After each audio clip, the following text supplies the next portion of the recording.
I've ever walked into a classroom and just felt this immediate sense of calm, a place where kids are actually working together, moving with real purpose, and speaking to each other with respect. It can feel, well, almost magical.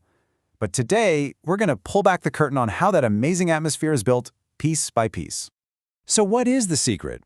Really, how do you get a whole room full of young children to act like a thriving, cooperative little community? It's a question that gets right to the very heart of the Montessori philosophy. And the answer, as much as it might seem like it, isn't magic. It's actually a core principle that's woven into every single part of the day. It's a deliberate, carefully taught system. So, okay, let's dive into what that core principle really is. All right, here it is. The secret ingredient is a concept called grace and courtesy. Now I know, it sounds a little old-fashioned, right? But stick with me, because it's an incredibly powerful framework for teaching the art of living together. So what does it actually mean? Well, basically, grace and courtesy are just the specific, hands-on lessons that teach kids respectful social skills. And what's so cool about this is that it's a huge shift from the usual sticker charts or timeouts. It's not about managing behavior with rewards or punishments. It's about building skills like empathy and cooperation from the inside out. And this right here, this really gets to the heart of it. It's a core belief of the method. Education isn't just about cramming a kid's head full of facts. No, it's about shaping character, building social and emotional intelligence, and really preparing them for life itself. And the goals here, they're not small. It's not just about the simple leaves of please and thank you. It's about growing these strong branches of respect, confidence, and problem solving.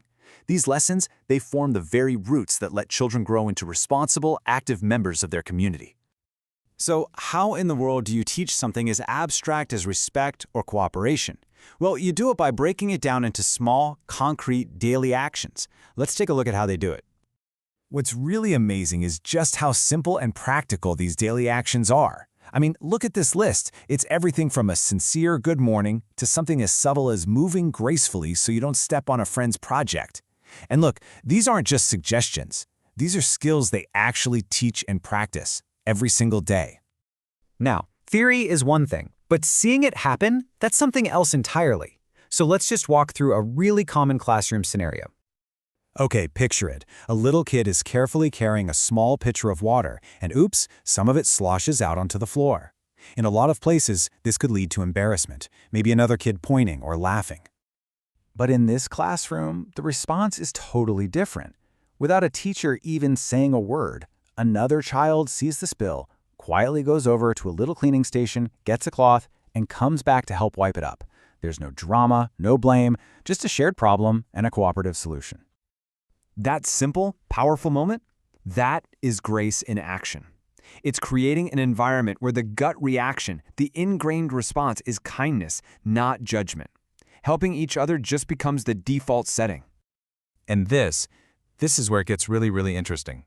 This foundation of personal responsibility, of seeing a problem and fixing it without being told, it doesn't just create a polite classroom, it's actually the starting point for a completely different kind of leadership. When we think of leadership, we often think of authority, of someone being in charge. But the Montessori model just flips that whole idea on its head. As you can see here, leadership isn't about authority, it's about responsibility. It's not about giving orders, it's about offering guidance. It's not about being the boss, it's about leading by example. And this gets nurtured in some very specific ways. The mixed-age classroom is key. Older kids naturally become mentors for the younger ones. They plan activities together, they sort out their own conflicts in these things called problem-solving circles, and they take on real jobs, like caring for the plants or preparing snacks. Basically, they learn to lead by taking genuine responsibility for their community. So, why does any of this matter once you leave the classroom? Because the skills being taught here, they are not just for school. And this is the real takeaway: learning how to apologize sincerely, to offer help without being asked, to solve conflicts with respect. These aren't just classroom rules. These are fundamental life skills. They're the building blocks for strong relationships, for successful careers, and for healthy communities. Ultimately, the goal here is incredibly ambitious. This isn't just about creating good students who can pass a test. It's about preparing children to be changemakers, people who see a need and act on it, who know how to collaborate, and who lead with empathy. And that really leaves us with a pretty big question to think about, doesn't it? Just imagine, what could our own workplaces, our neighborhoods, our whole world look like if we all operated from this foundation of grace and courtesy? What if kindness wasn't the exception, but the rule?